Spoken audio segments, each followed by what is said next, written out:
Hey y'all, welcome to my YouTube channel, my WhatsApp group, and my Facebook. Today is Thursday, December 14th, 2023. Italia says hi.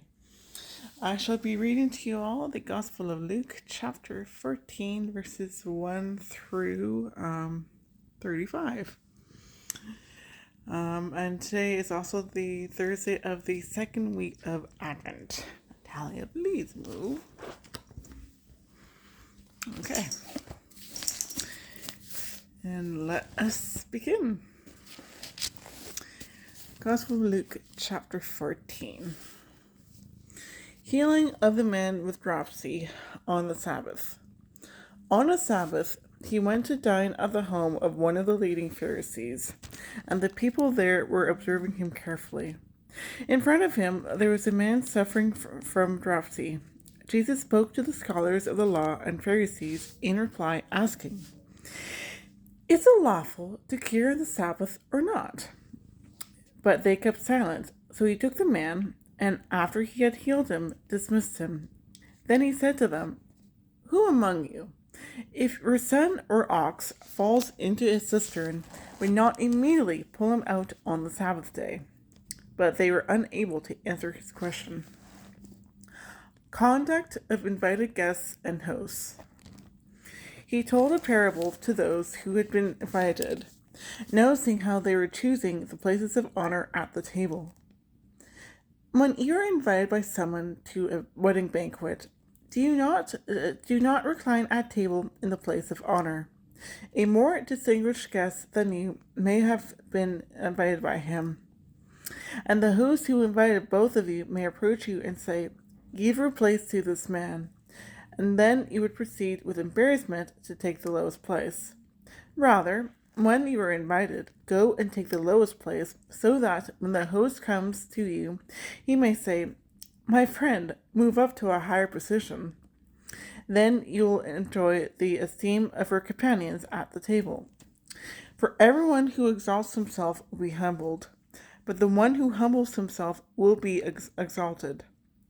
Then he said to the host who invited him, "When you hold a lunch or a dinner, do not invite your friends or your brothers or your relatives or your wealthy neighbors, in case they may invite you back and you have repayment. Rather, when you hold a banquet, invite the poor, the crippled, the lame, the blind. Blessed indeed will you be because of their inability to repay you, for you will be repaid at the resurrection of the righteous." The parable of the great feast. One of his fellow guests, on hearing this, said to him, "Blessed is the one who will dine in the kingdom of God."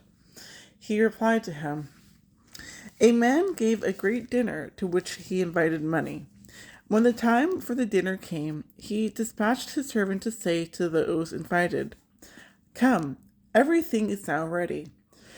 But one by one, they all began to excuse themselves. The first said to him, 'I purchased a field and must go to examine it. I ask you, consider me excused.'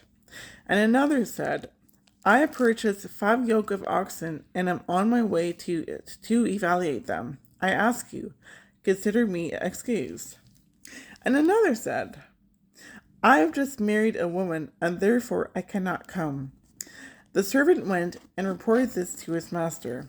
Then the master of the house, in a rage, commanded his servant, 'Go out quickly into the streets and alleys of the town and bring in here the poor and the crippled, the blind and the lame.'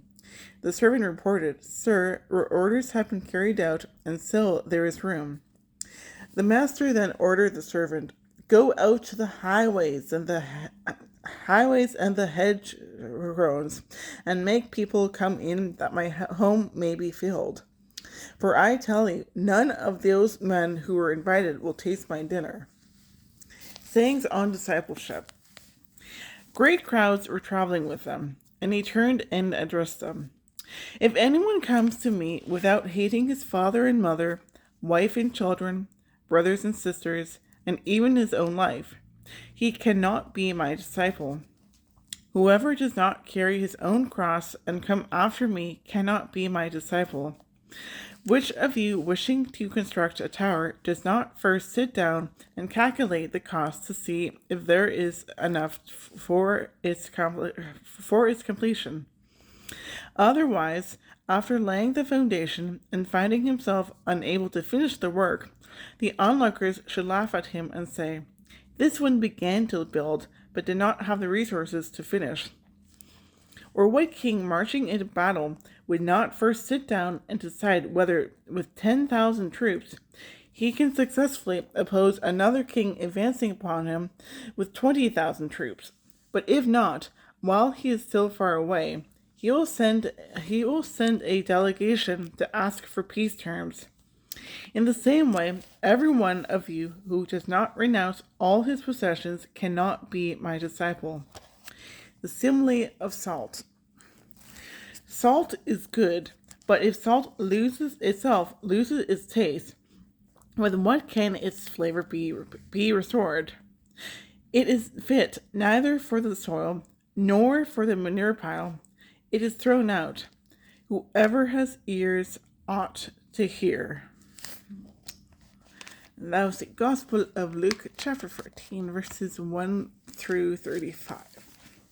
Hope this Advent season of 2023 is helping you prepare for the Christmas season of 2023-24.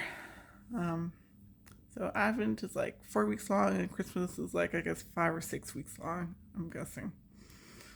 Over a month, so like December 24th, 25th to February 2nd. But yeah. Anyway, I hope you all have a wonderful day or a wonderful night whenever you are watching this video. God bless. I love you all. Stay tuned for tomorrow's video.